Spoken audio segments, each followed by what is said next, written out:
Assalamualaikum warahmatullahi wabarakatuh. Waalaikumsalam warahmatullahi wabarakatuh. Al-Fatihah ila mu'allif hadal kitab Al-Imam Yahya bin Musharraf bin Nawawi rahimahullah. Lahul Fatihah. A'udzu billahi minasyaitonir rajim. Alhamdulillahi rabbil alamin arrahmanir rahim maliki yaumiddin. Iyyaka na'budu wa iyyaka nasta'in ihdinas siratal mustaqim siratal ladzina an'amta 'alaihim ghairil maghdubi 'alaihim waladdallin.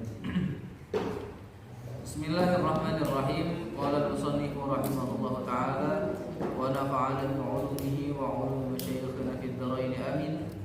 Al-hadis utawi iki iku hadis al-khamisa asyara kang nomor 15. Hadis yang ke-15. Min khisalil imani, min setengah saking khisalil imani, sifate iman. Setengah saking sifate iman. Di antara sifat keimanan. An Abi Hurairah, diceritakake iki hadis saking Abi Hurairah radhiyallahu anhu. Penjelasan tentang Abu Hurairah sudah lewat. Anna setuhune Rasulullah sallallahu alaihi wasallam, setuhune Rasulullah sallallahu alaihi wasallam iku qala dawuh sapa Rasulullah sallallahu alaihi wasallam,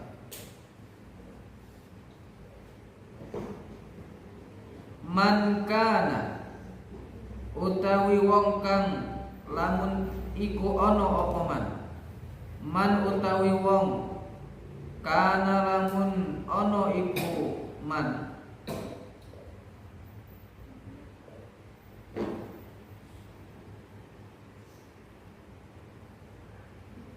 iku yu'minu iman sapa man, iku yu'minu iman sapa man billahi kelawan Allah, billahi kelawan Allah.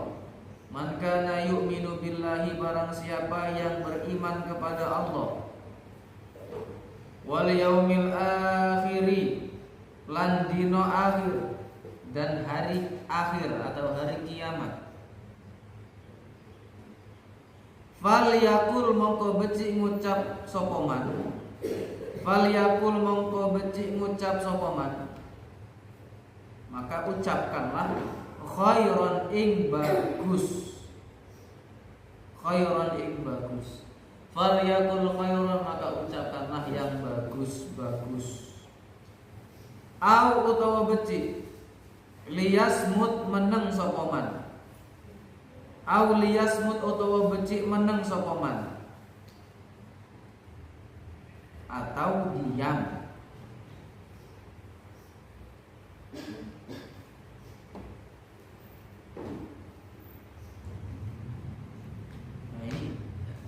Ini menjelaskan ke kita semua bahwa tanda orang beriman kepada Allah, tanda orang beriman kepada hari kiamat, dia akan mengucapkan hal-hal yang baik-baik saja.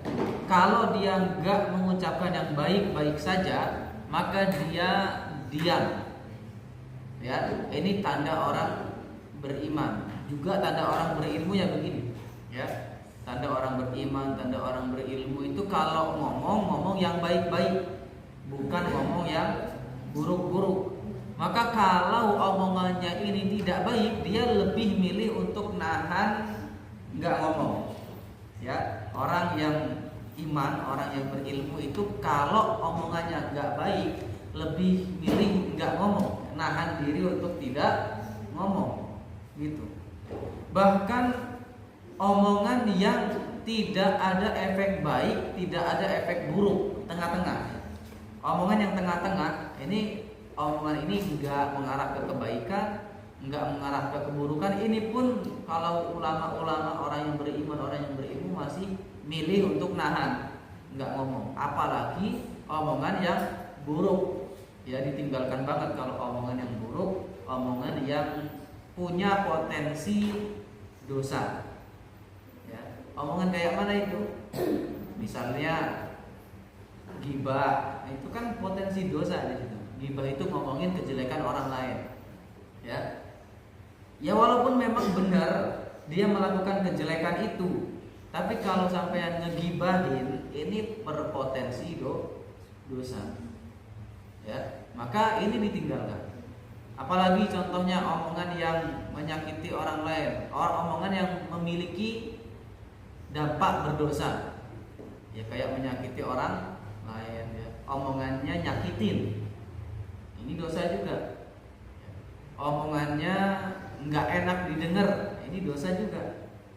Ya, bukan nyanyi jelek bukan ya. Omongan, tapi omongannya itu nggak enak gitu. Nggak enak itu apa? Menggelin. Menggelin. Pokoknya nggak enak di hati lah. Dia kalau ngomong itu nggak bikin ngenakin hati. Nah ini omongan ini juga potensi dosa. Ya, fitnah apalagi, gitu kan? Fitnah itu lebih kejam dari pembunuhan. Itu kata siapa? Dicari. Itu kata-kata mutiara. Fitnah lebih kejam dari pembunuhan. Fitnah itu kan bisa berawal dari lisan juga kan, dari mulut, dari omongan kita. Maka jangan memfitnah, jangan ghibah, ya, jangan nyakitin orang lain, ya, dengan lisan, ya, dengan lisan.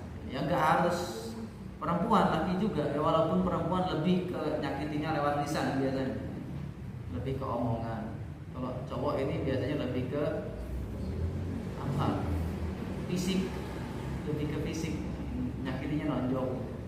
Ya itu kalau cowok, ya kodratnya begitu ya, kodratnya begitu. Tapi ya bisa jadi juga cowok juga nyakitin dengan lisan. Ya banyak juga terjadi. Ya omongannya nggak enak. Dia walaupun apa nggak ghibah tapi fitnah, ya lebih kejam lah ya.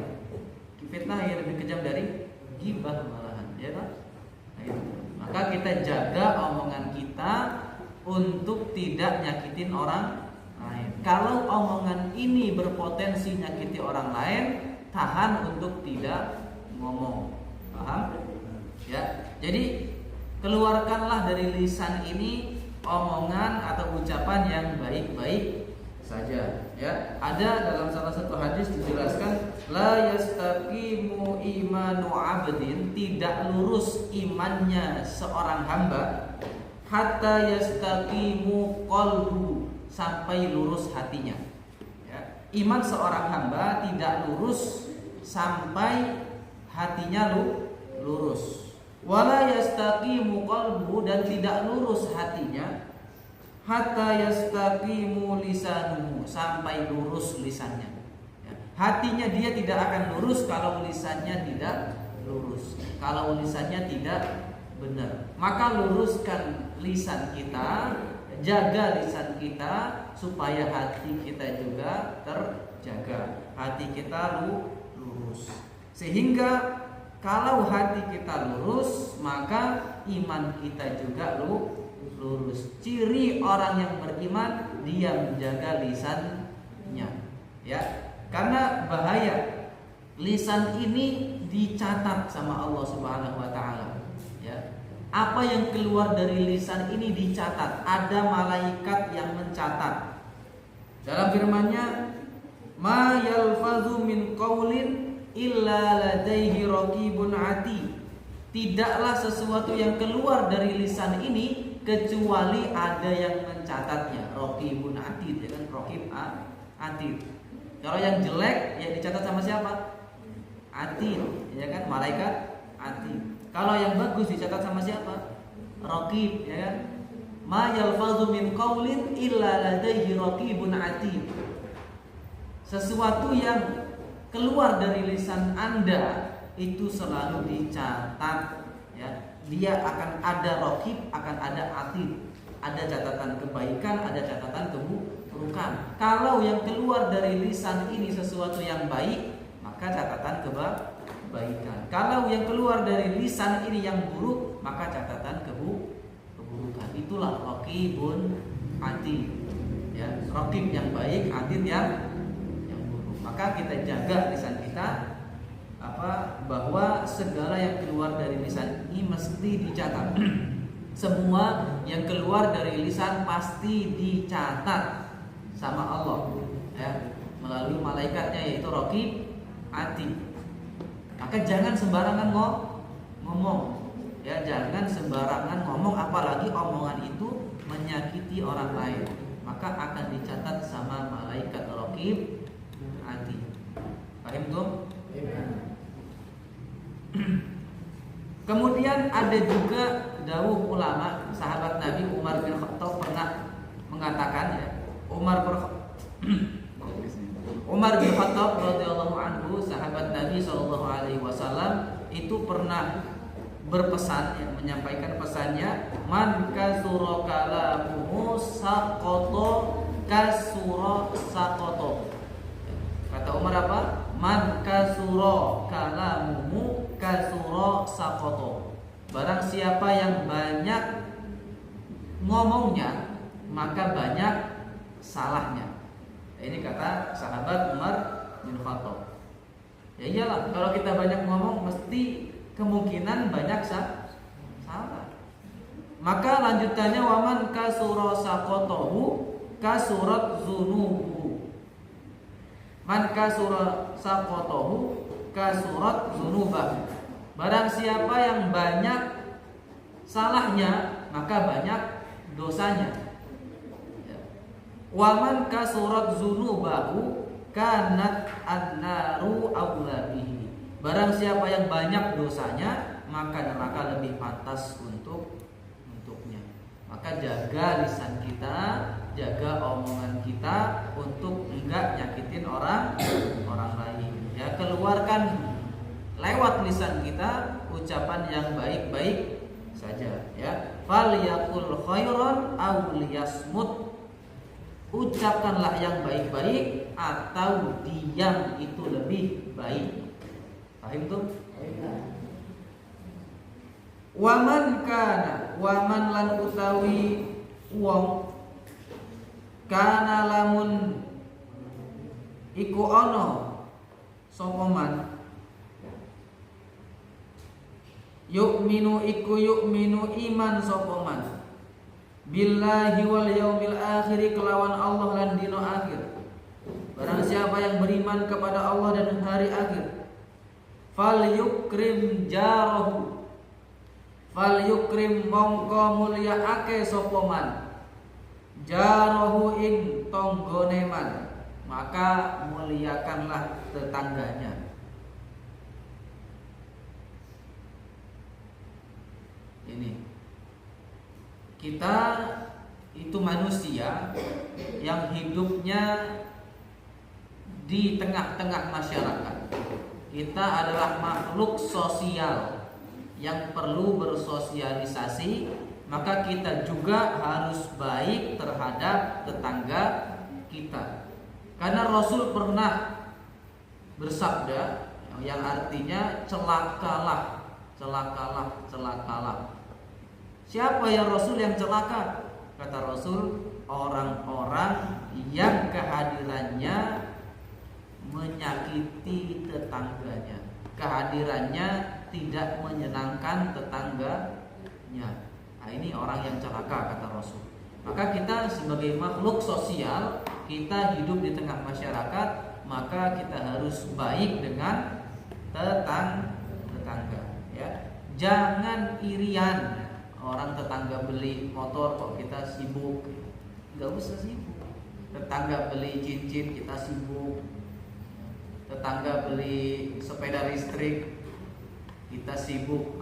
Sepeda listrik itu kredit, ya nggak apa-apa sih, biarin aja dong kreditnya. Kok sibuk amat, ya? Nggak usah sibuk dengan kenikmatan yang diberikan kepada tetangga kita. Kalau bisa, malah kita bisa membantu tetangga kita. Kalau ada tetangga yang kelihatannya kok sehari belum makan, kita tahu dong.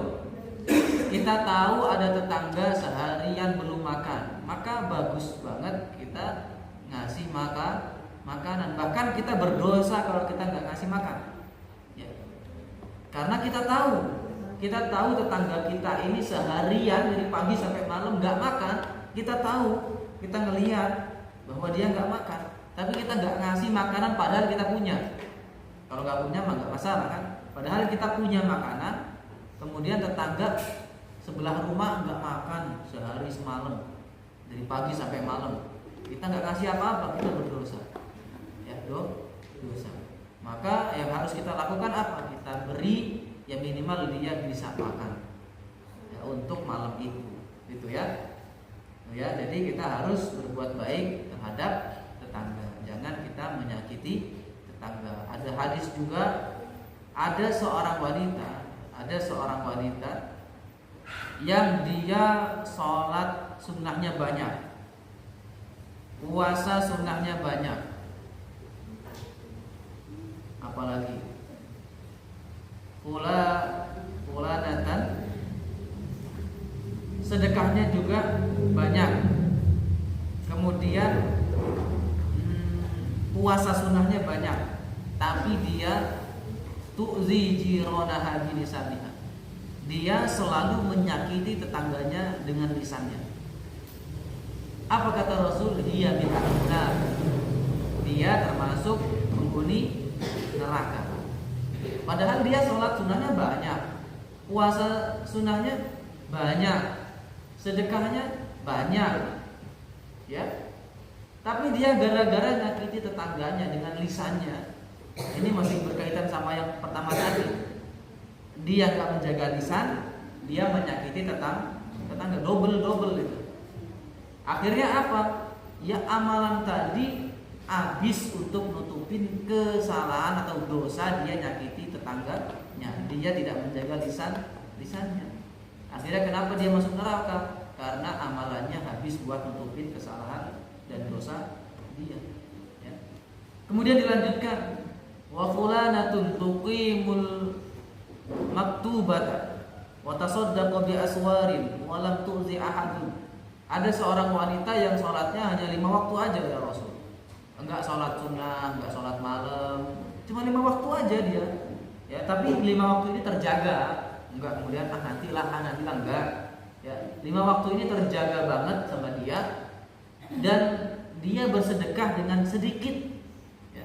Di aswar itu cuman kalau diartikan roti kering, sepotong roti kering itu aswar.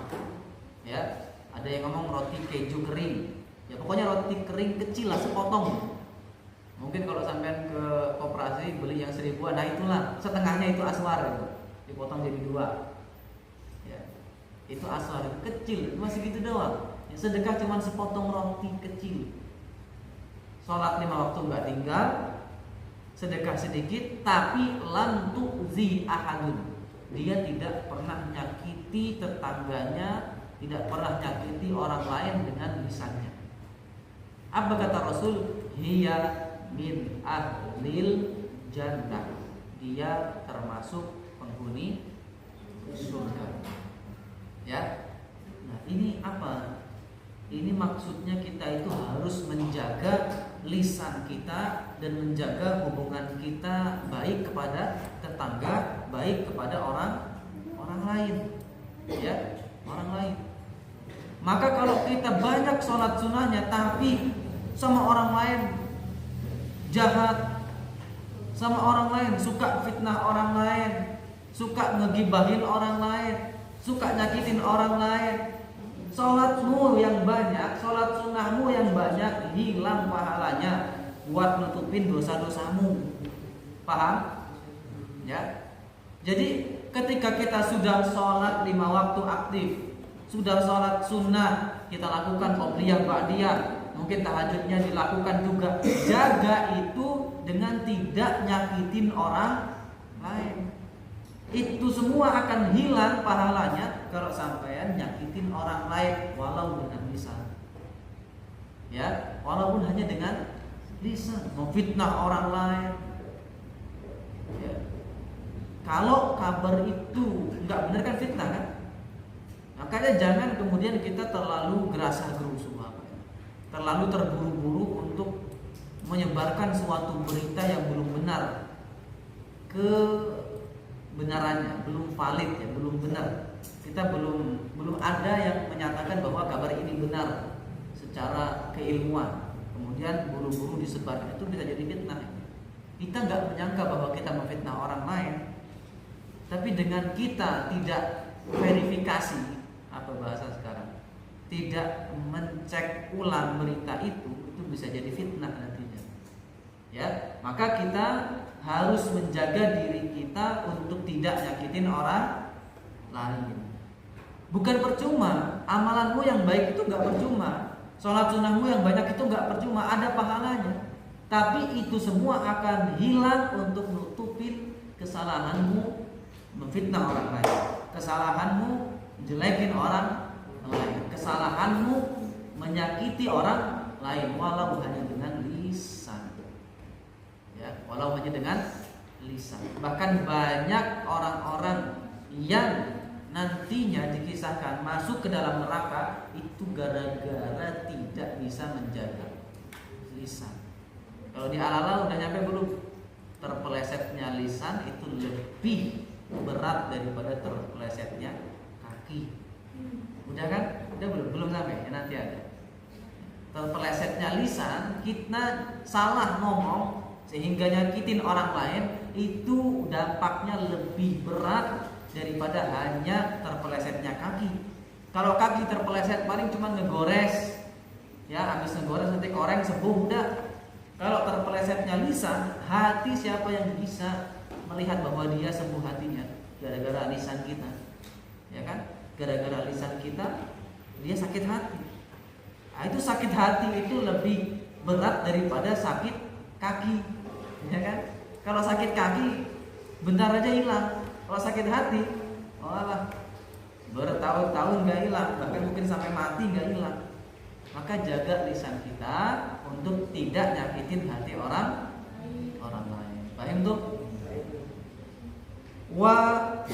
Waman lan utawi wong kana lamun ono opo man, lamun ono sapa man iku yu'minu iman sapa man billahi kelawan Allah wal yaumil akhir lan dina akhir. Barang siapa yang beriman kepada Allah dan hari akhir, fal yukrim dhaifahu, moko mulyaake sapa man dhaifahu ing tamune man, maka muliakanlah tamunya. Rawahu diceritaake iki hadis saking Al-Bukhari wa Muslim, dari Bukhari dan Muslim. Jadi sahih. Nah, yang ketiga, tanda keimanan seseorang itu dia menghormati atau memuliakan tamu. Kalau ada tamu yang berkunjung ke rumah kita, maka muliakan, maka hormati. Kalau ada sesuatu di rumah, suguhin, ya, disuguhin itu dikasih, dikeluarkan. Ada apa di rumah, ya beri kepada tamu kita. Halo, jangan ngantuk. Ya. Kalau ada tamu ke rumah harus ngapain? Harus memuliakan tamu. Apa yang ada di rumah suguhin ke tamu, ya. Minimal kopi atau teh, ya, atau air putih kalau nggak kopi. Tawarin dulu, gitu. Jangan dibiarin melompong nggak ada apa-apa. Ya itu tidak memuliakan tamu, ya. Makanya kan kalau kata mbah-mbah dulu di dapur itu nggak boleh habis yang namanya gula, kopi, teh. Nah, itu kalau ada tiba-tiba ada tamu kan bisa disuguhin kopi, bisa disuguhin teh, minimal air putih. Kalau ada yang lain, misalnya sampean punya roti, ya suguhin roti. Ada buah-buahan di rumah, ya suguhin buah-buahan. Kalau nggak ada, ya jangan dipaksa. Nanti ya saya cari dulu roti keluar, ya tinggalin tamunya. Ini jangan, ya. Kalau ada apa di rumah, kasihkan, disuguhin, ya. Nggak ada apa-apa, ada kopi, ada teh, ya suguhin kopi teh. Udah seneng tamu, ya. Jangan dibiarin melompong, nggak ada apa-apa, ya. tamu itu harus dimuliakan. Ada sebuah kisah, ya ini kisah bercandaan aja sih kayaknya. Ada orang datang ke kiai, tamu ke kiai. Dia bawa singkong, seikat singkong. Karena ke tempat kiai kan malu kalau nggak bawa apa-apa. Dia bawa satu ikat singkong. Dikasihin ke kiai, sowan ke kiai, dikasihin seikat singkong ke kiai. Karena kiainya ini paham kalau ada yang memberi, Rasul itu punya sifat mesti balas beri. Rasul itu salah satu sifatnya kalau dikasih beliau balas. Jadi kiai ini ke belakang, ada apa di belakangnya? Kok nggak ada apa-apa, nggak ada makanan, nggak ada apa-apa.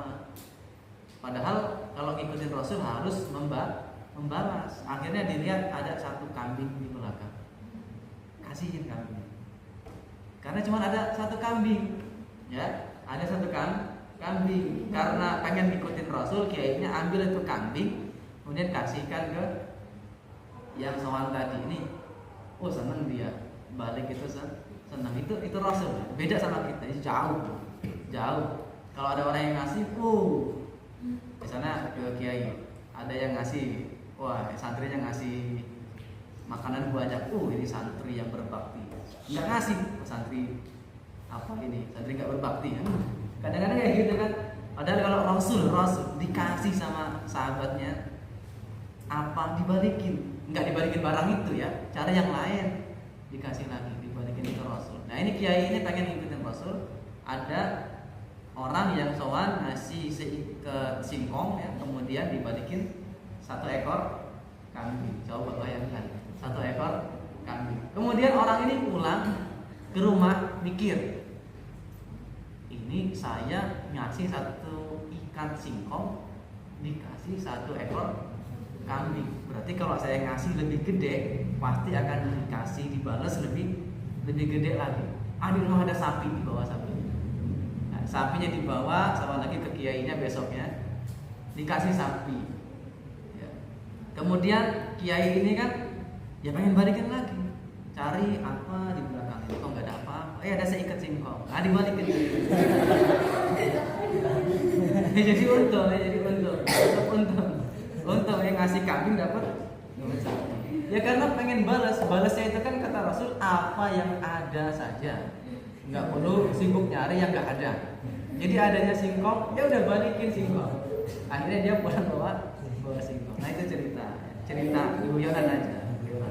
Nggak tahu ini benar atau enggak, cuma saya pernah dengar ya mungkin itu guyonan. Nah itu, jadi kita itu harus berbuat baik kepada tetangga, harus menghormati tamu. Ini tadi kiai tadi kan menghormati banget, mau ngikutin Rasul, menghormati tamu, dia ngasih, maka dia harus balas ngasih apa. Gitu ya. Bahkan Rasul itu sifatnya luar biasa, jauh dibandingkan dengan kita ya. Apalagi dengan saya jauh banget ya. Rasul itu pernah dikasih onta sama sahabat, dikasih onta. Apa kata Rasul? Bi'tuli. Dikasih pada. Ini onta buat Anda ya Rasul. Bi'tuli jawaban Rasul. Apa artinya bi'tuli? Jual ke saya. Enggak mau Rasul dikasih cuma-cuma karena enggak ada yang untuk balasnya. Jadi Rasul ngomong bi'tuli, jual ke saya. Ya. Nah itu sifat Rasul itu luar biasa. Ya, susah untuk ditiru. Ya. Susah untuk ditiru. Maka kita sekuat mungkin coba meniru akhlak Rasulullah Sallallahu Alaihi Wasallam. Apalagi ini kita sudah masuk ke bulan Maulid Nabi, bulan Rabiul Awal. Kita coba bagaimana kita mengikuti daripada akhlak Nabi Muhammad Sallallahu Alaihi Wasallam. Dan salah satunya akhlak Nabi yang tercantum dalam hadis yang tadi kita baca. Apa akhlak yang bisa kita ambil dari hadis ini? Kita belajar hadis itu bisa mendapatkan semua ya. Jangan kira belajar hadis itu cuma dapetin hadisnya aja. Belajar hadis kita bisa dapat fikih. Kemarin fikih kan? Ya toh? Kemarin itu hadis tentang fikih itu. Yang zina, hukum rajam itu fikih. Ya. Dari hadis kita bisa belajar akhlak, ini akhlak. Dari hadis kita bisa belajar apa lagi? Belajar bersosial, belajar macam-macam, ya. Itu dari hadis. Nah, hadis ini lebih mengarah kepada akhlak. Akhlak apa yang bisa kita ambil dari hadis ini? Yang pertama, bicaralah yang baik. Akhlak bukan itu? Akhlak, ya kan? Akhlak. Kemudian yang kedua, hormati tetangga. Akhlak bukan? Akhlak. Yang ketiga, hormati tamu. Akhlak juga akhlak. Ya. Jadi belajar akhlak itu enggak mesti hanya di kitab akhlak. Enggak mesti. Kalau di kitab akhlak khusus untuk akhlak kok. Ya, di kitab fikih hanya khusus fikih aja. Kitab hadis itu fikih ada, akhlak ada, macam-macam ada. Al-Quran, belajar tafsir Quran juga sama, fikihnya ada, ya, akhlaknya ada, sejarahnya ada di Quran, macam-macam. Jadi kita ambil pelajaran di sini supaya kita bisa berakhlak yang baik, yaitu dengan menjaga lisan kita, hormati tetangga, hormati tamu. Wallahu a'lam bishawab. Wassalamualaikum warahmatullahi wabarakatuh.